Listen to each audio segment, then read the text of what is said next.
December 2022. And that's the signal that the inverted Eurodollar futures curve is sending. But as I said, it doesn't mean the Fed gets them. Is the Fed looking at Eurodollar futures? I don't think so. I think they're looking at the Phillips curve, which is a joke, or looking at the unemployment rate, which is misleading. And I love it when the employment report comes out and says, wages were up 5% on an annualized basis. It's like, yeah, that's nominal, and inflation's 8. So you're down 3. People are losing money. Yeah. But so the Fed will pivot eventually, but it'll be too late. It'll be after the damage is done, after we're in a deep recession, unemployment rising. Because remember, they've baked higher unemployment into the pie. When unemployment starts to go up, and I believe it will soon, they're going to say, yeah, we told you there's going to be some pain. And they only look at the unemployment rate. They're not looking at labor force participation, which we talked about. So if unemployment goes from 3.5 to 4, 4.25, 4.5, that is not going to be enough to dissuade the Fed. That's not going to get them to stop raising rates, because they're only worried about inflation. Now, there's some level where they'll care, but is that 6? I mean, it might be 6%. But when we get to 6% unemployment, we're on our way to 8. I mean, that's where the wheels are coming off. So the inverted yield curves are signaling January. The Fed's not looking at them. The Fed doesn't care. The Fed doesn't understand them. The Fed has got one goal in mind, which is to kill inflation. Good luck starting at 8. And by the way, we haven't even talked about the fact that this inflation is cost push. It's coming from the supply side, which is completely different than demand side. I mean, I lived in the 70s. It started as cost push with the Arab oil embargo and quadrupling of oil prices, but it flipped into demand, what's called demand pull, which was, that's a little more like too much money chasing too few goods in the late 70s. So we had both, but we had them sequentially. But so right now, the inflation is coming from the supply side. It's coming from energy price increases, which are obvious, shortages. And the problem in Europe, I wrote the other day, I said, there comes a time when the price doesn't matter because you can't get the energy at any price, where it's actually, there actually isn't any. Bid whatever you want, but there just isn't any. And Europe's getting close to that point. But as far as monetary policy is concerned, the Fed doesn't drill for oil. Fed doesn't drive a truck. Fed doesn't plow farms and pick corn and all that stuff. They can't do anything about it. What they can do is destroy demand, but because it's not coming from the demand side, you've got to do like twice as much destruction to really cool off the supply side. So, and as I say, in the 70s, it did flip. And again, going back to the narrative thing, where demand pull inflation is scary, because the name comes from the fact that you're pulling demand forward. And I remember in the 70s, if you wanted a new car or refrigerator, you said to yourself, I better go buy it now, because it's going to be more expensive 3 months from now or 6 months. It's going to cost me a lot if I wait. That is not true today. That has not kicked in. The inflationary expectations are not up that much. People are feeling the price increases. Real CPI. There's no doubt about that. But people have tended to say, yeah, that's really bad. And if I got the demand for gasoline is kind of inelastic if you got to go to work or drive your pickup truck or whatever. But the way people afford it is they say, well, we're not going out for dinner this weekend, or I'm not going to buy a new winter wardrobe, or we're not going to take a vacation. So you do destroy demand in other sectors, more elastic sectors than oil, than gas and diesel. But the price increases are real.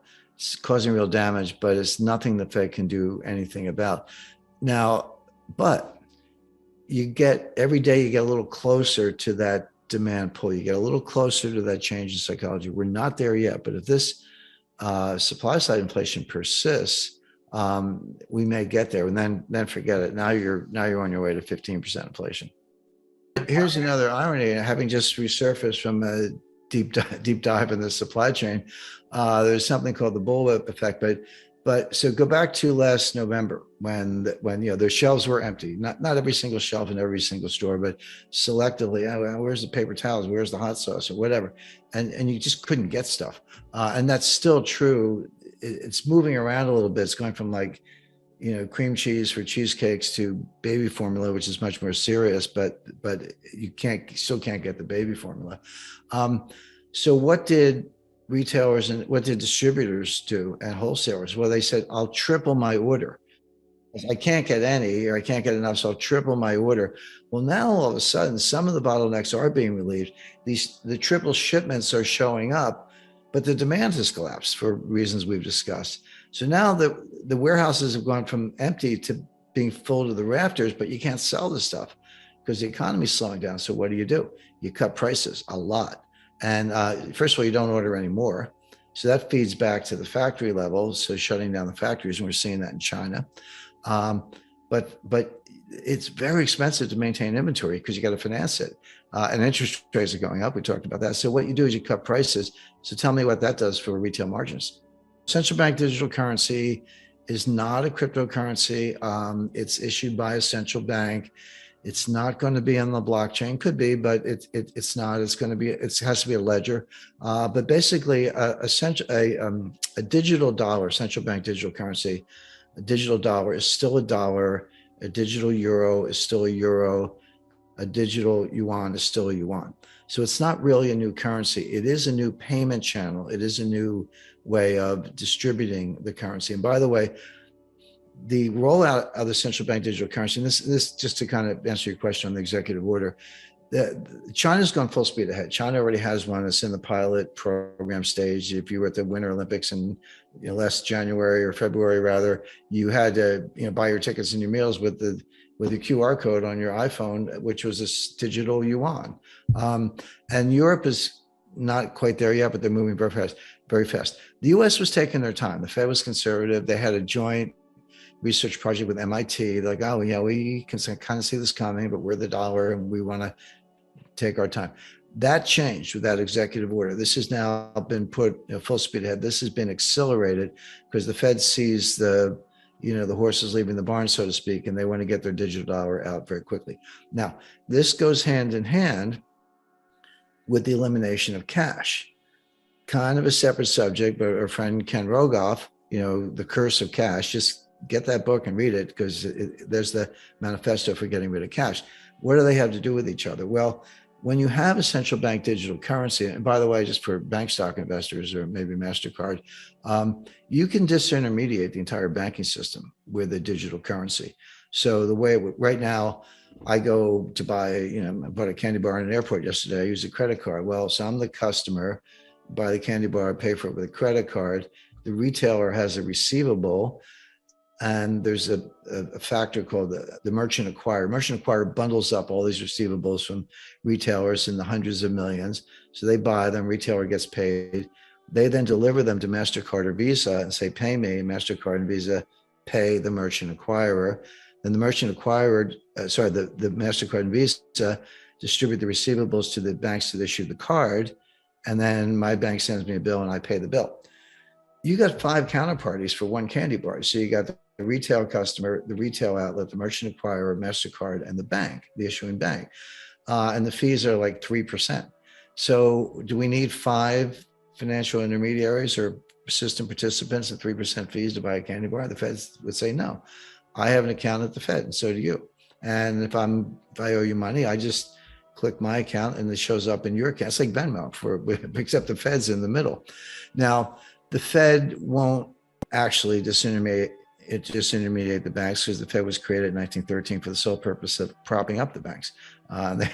Forget about dual mandate and all this green, energy, all that stuff. They're just there to prop up the banks, and that's what they do. But it will have profound impact on fees and MasterCard. So it's better, faster, cheaper, and less complicated in theory. So that's the case for the digital currency. Okay. Let's talk about the reality. So now we have, I always say, if you want to slaughter pigs, you got to get them into the slaughterhouse, but you got to run them in a chute. They can't be running around wild. You get them in a chute, get them in the slaughterhouse and kill them. So if you want to slaughter savers, and investors, you got to get them into the digital slaughterhouse. And the way you do it is with a digital currency. So no more cash. Now we're all digital. What can we do? Negative interest rates. Okay. Right now, the solution for negative interest rates, I just go down to the bank and take all my money out and put it in a suitcase and bury it in the backyard or whatever. By the way, it's not so easy to get your money out. That's a whole separate thing we don't have time for, but you can.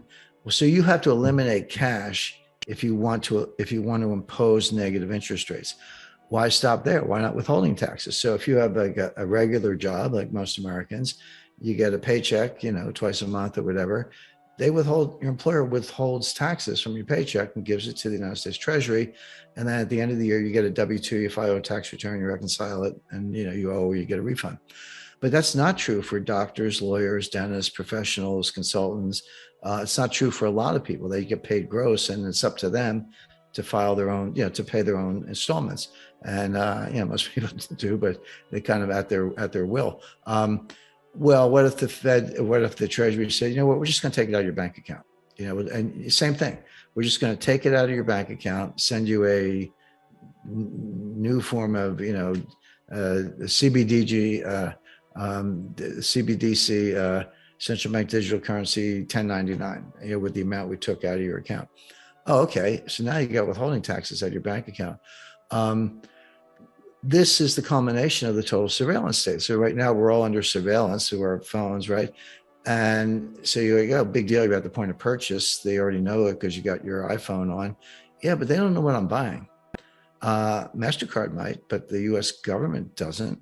But now if my currency transaction has to go through the Fed, they know I just bought a book like I Love Ron DeSantis, where, why Donald Trump is great, or campaign contribution. I give some money to Elise Stefanik. Oh, she's on the semi-fascist list, So all of a sudden you're well, according to Biden, you're a semi-fascist with his Leni Riefenstahl backdrop and his speech the other day. We can stop there.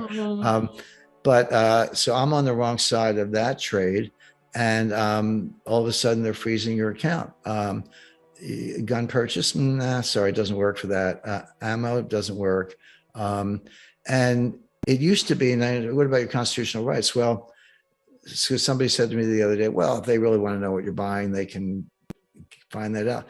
Not really. You got to get a subpoena. You got to subpoena MasterCard, and you need a reason under the Fifth Amendment.